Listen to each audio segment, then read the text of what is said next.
Bienvenue dans Passage des Arts. Notre invité aujourd'hui, c'est un écrivain à la plume libre, souvent loin de la bienséance, amoureux de l'Italie, de Venise, de Mozart, du vin de Bordeaux. Il est devenu très jeune une figure majeure du milieu littéraire français. Aujourd'hui, auteur d'une trentaine d'ouvrages, éditeur aussi. Et il a déjà fait graver sur sa tombe de l'île de Ré la rose de la raison dans la croix du présent. C'est Philippe Solers. Bonjour Philippe Solers. Bonjour. Merci de venir nous voir dans Mais non, c'est moi qui Passage vous des Arts. remercie. On est très Vous heureux de savez vous bien. recevoir. En tout cas, moi, c'est un bonheur pour moi. Vous sortez 2 livres, un nouveau roman qui s'appelle Légende et un récit autobiographique, Agent secret. Vous êtes un observateur de notre société, de notre époque aussi, Philippe Solers. Vous aviez d'ailleurs écrit La France moisie en 99. Vous en souvenez, cette tribune ? Très bien. Aujourd'hui, dans votre livre, d'ailleurs, vous stigmatisez, je parle de votre autobiographie, le puritanisme, l'esprit de vengeance.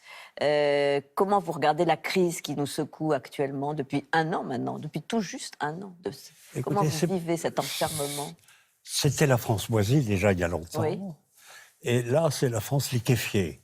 C'est tout à fait autre chose. C'est-à-dire avec un sentiment de culpabilité très fort qui se change en déversement de haine ou de dépression tous les jours.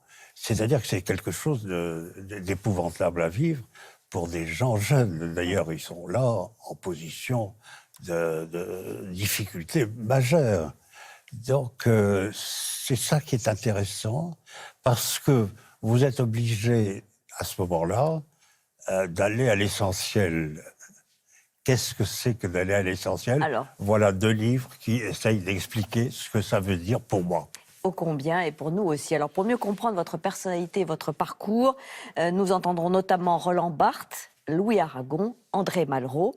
Et puis nous parlerons, bien sûr, de Serge Gainsbourg, disparu il y a tout juste 30 ans. Aujourd'hui même, d'ailleurs, c'est l'anniversaire de sa mort, qui pourrait être une légende pour vous, naturellement, bien sûr. Mais d'abord, nous nous sommes demandé comment serait le monde si Philippe Solers n'existait pas. Aujourd'hui, je fais mon discours. Profitez-en, suivez-moi.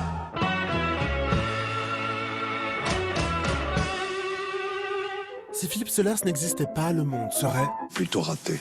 Philippe Solers, c'est l'âme littéraire. Force égale, presque égale, règlement de compte animal. Je les vois là se disputant, produisant leurs preuves en luttant.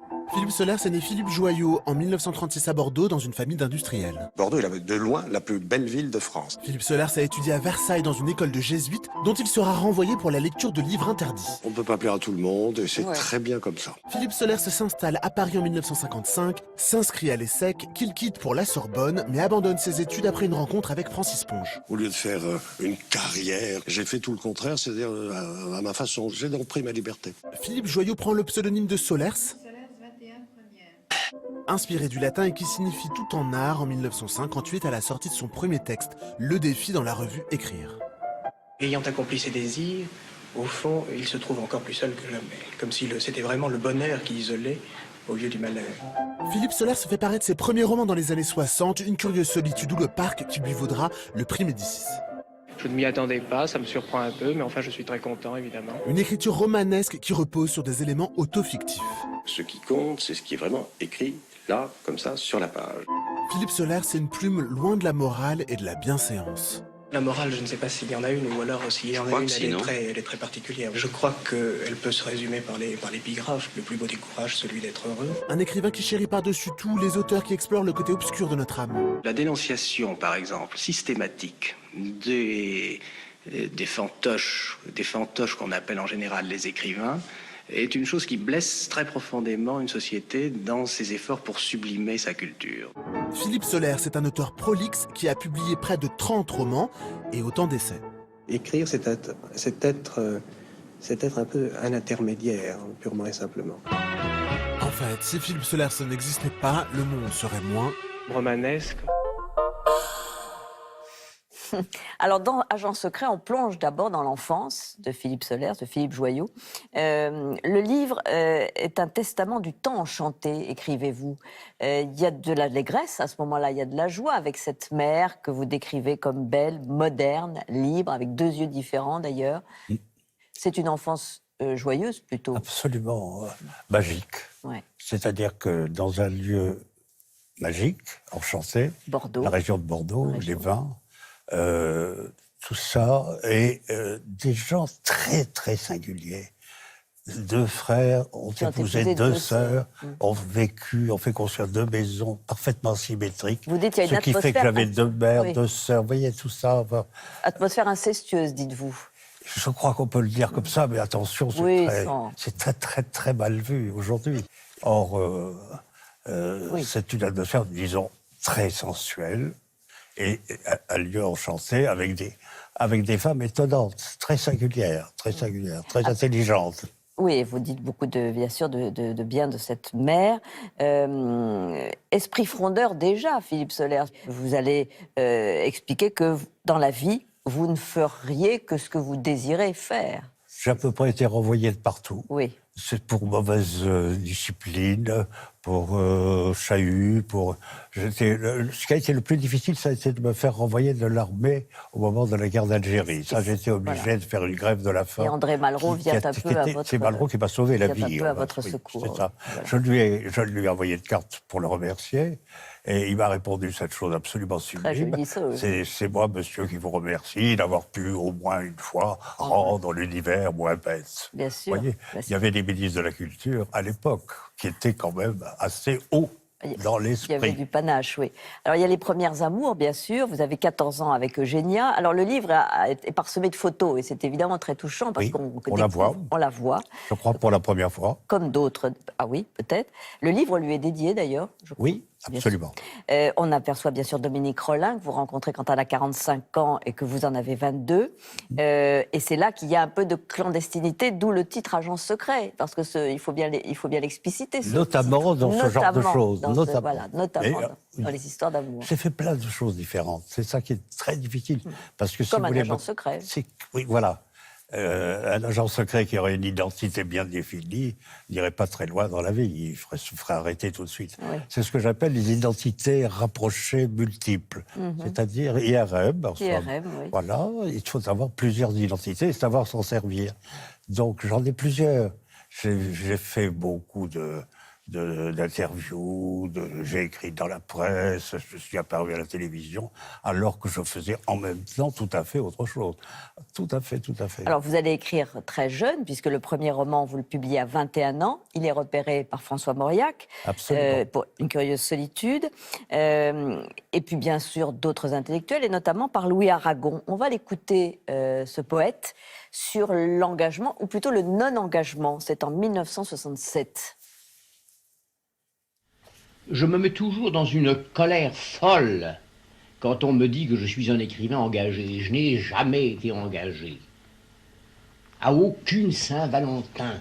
Je ne suis pas un domestique. J'écris ce que je pense et il n'y a pas besoin d'un adjectif nouveau pour exprimer le fait qu'on écrit ce qu'on pense. Oui. Il est quand même au Parti communiste avec Elsa Triolet. Enfin, c'est invraisemblable. Le grand livre d'Aragon, ça aurait été celui où il aurait expliqué pourquoi s'engager, ça a consisté à rester assis au comité central du Parti communiste stalinien à l'époque. Donc, cela dit, comme c'est un écrivain, on peut lui pardonner tout ce qu'on veut et on doit tout pardonner aux écrivains. Les opinions des écrivains ou les engagements des écrivains sont parfois désastreux ou parfois très admirables. Par exemple, Malraux, très bien, Sartre, très bien. Voilà. Céline, pas bien, bon, et ça n'a aucune importance. Le vôtre, du côté de Mao, moins bien. Mao, c'était très bien à l'époque. Voilà, oui, c'est tout. C'est passé. Alors, vous avez beaucoup d'amis écrivains, enfin, je veux dire d'amis.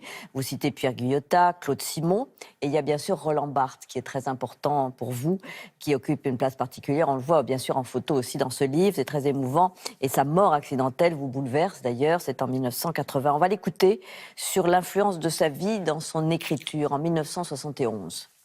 Personnellement, je ne saurais pas dire ce qui, de mon passé, de ma vie au sens existentiel du mot, de mes humeurs, de mes goûts, passe avec précision dans ce que j'écris.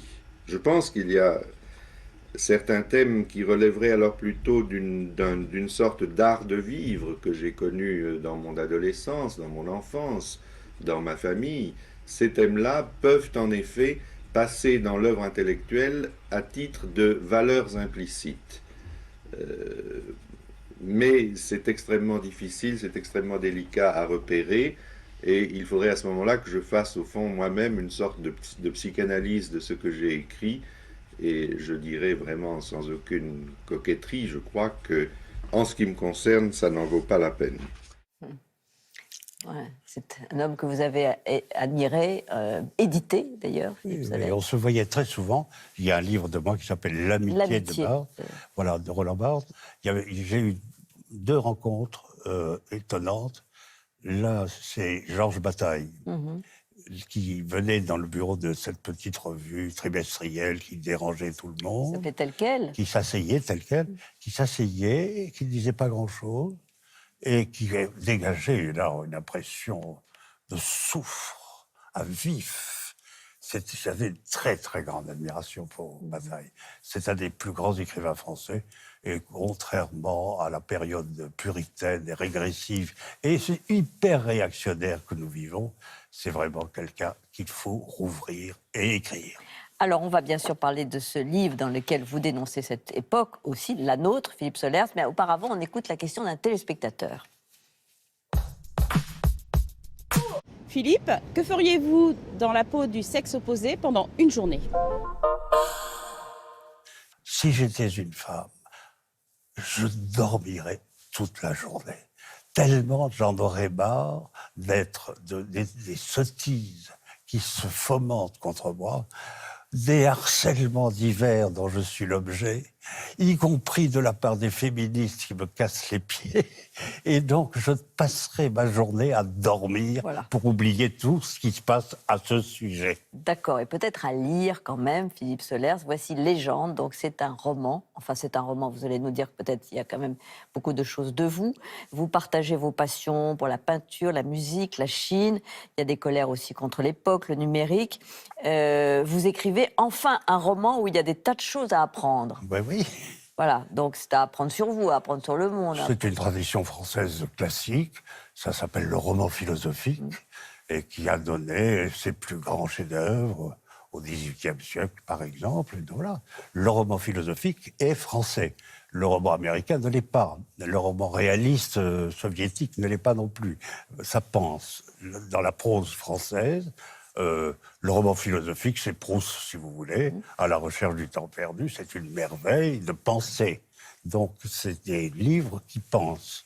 Vous dites, lire est une activité de plus en plus... Alors, on en revient à ce que nous disions en début d'émission, est une activité de plus en plus ruinée par le numérique.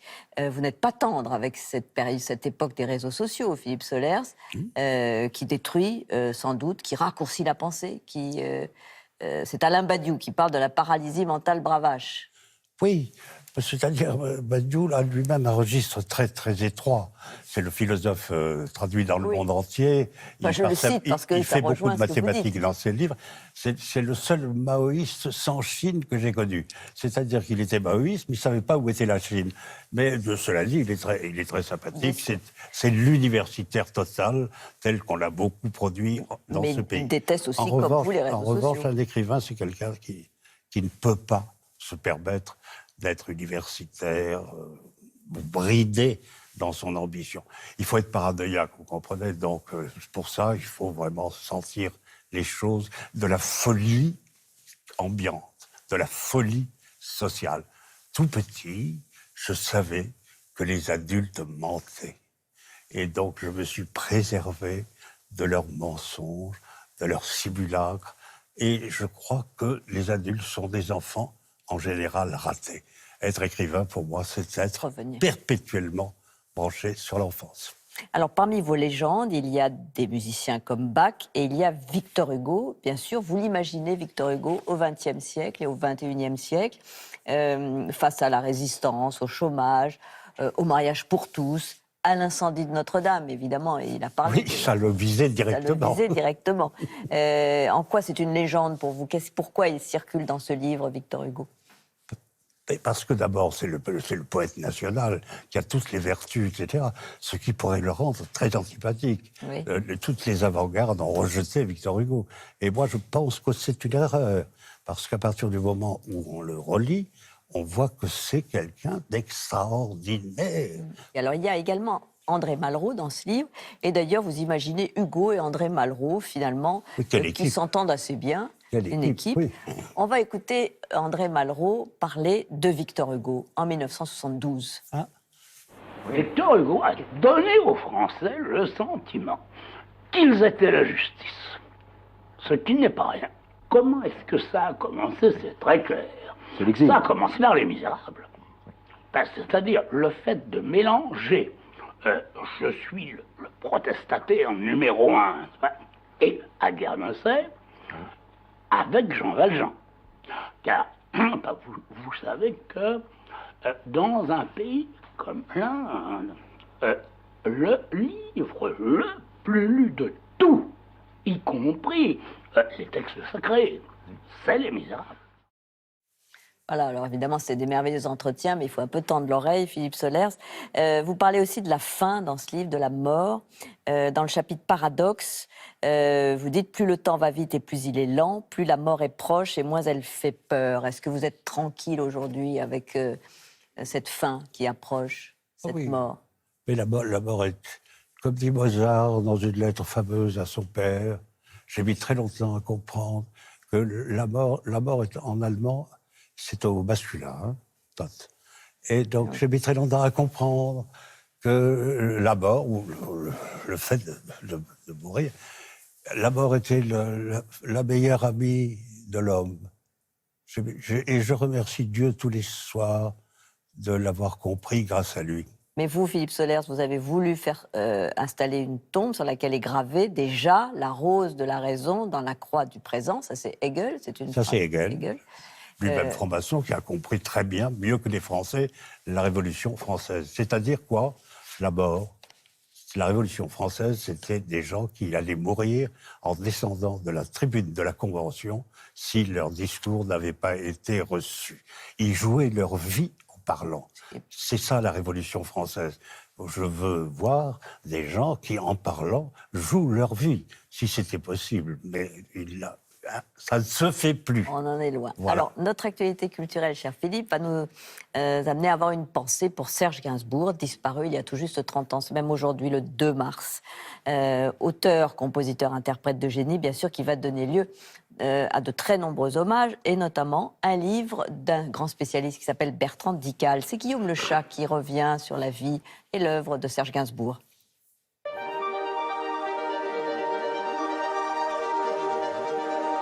Il ne faut pas oublier la provocation. Si certains sont provoqués, c'est pas moi qui les provoque.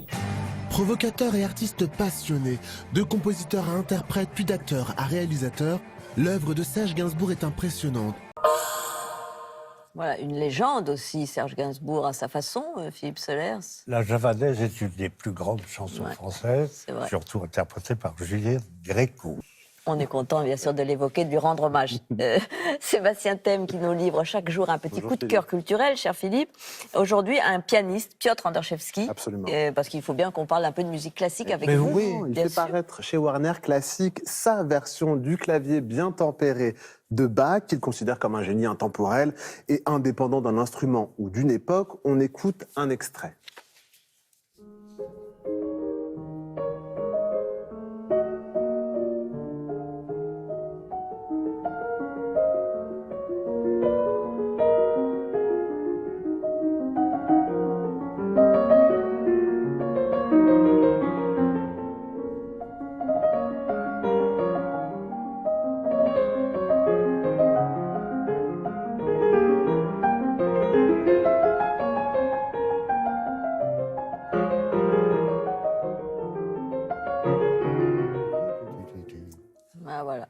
Philippe Solers qui chante. Mais oui, c'est bien. Alors, il est né à Varsovie en 1969 d'un père polonais et d'une mère hongroise. Il commence le piano à 6 ans en Pologne et poursuit son apprentissage musical en France, à Lyon et à Strasbourg. Il a enregistré ce disque sur 2 pianos différents, mais assure que ça n'a pas grande importance. Finalement, c'est indifférent de jouer sur un instrument d'époque ou sur un instrument moderne, parce que Bach, il transcende l'instrument. Qu'est-ce qui vous plaît chez Bach, mon cher Philippe Solers? Alors, Bach est le dieu des notes. Suran disait ça, qui était très désespéré. Le seul qui arriverait à me faire croire en Dieu, c'est Bach. D'autres disent Mozart. Voilà. Alors, votre œuvre d'art, pour terminer ce magazine, cher Philippe Solers, revient aussi à un grand fond, j'allais dire une œuvre essentielle, aussi essentielle peut-être que Bach, puisqu'on va la découvrir avec vous. Ça nous ramène aussi à l'Italie, puisque vous avez choisi, bien sûr, la Divine Comédie de Dante. Vous l'avez toujours à côté de vous. Qui joue sa vie, joue sa mort, joue son enfer, son purgatoire ou son paradis. Ce sont des choses que tout le monde semble avoir oubliées, mais moi, j'y suis très, très, très sensible. J'évite l'enfer, je me purifie au purgatoire et je chante éternellement au paradis. Voilà. Je crois beaucoup à la faculté qu'a Dante de nous enchanter dans la misère actuelle. Merci Philippe Solers d'être venu nous voir. Merci beaucoup. Légende, c'est le titre de votre roman. Et Agent secret, c'est un peu votre vie que vous nous racontez dans ce livre. Merci beaucoup.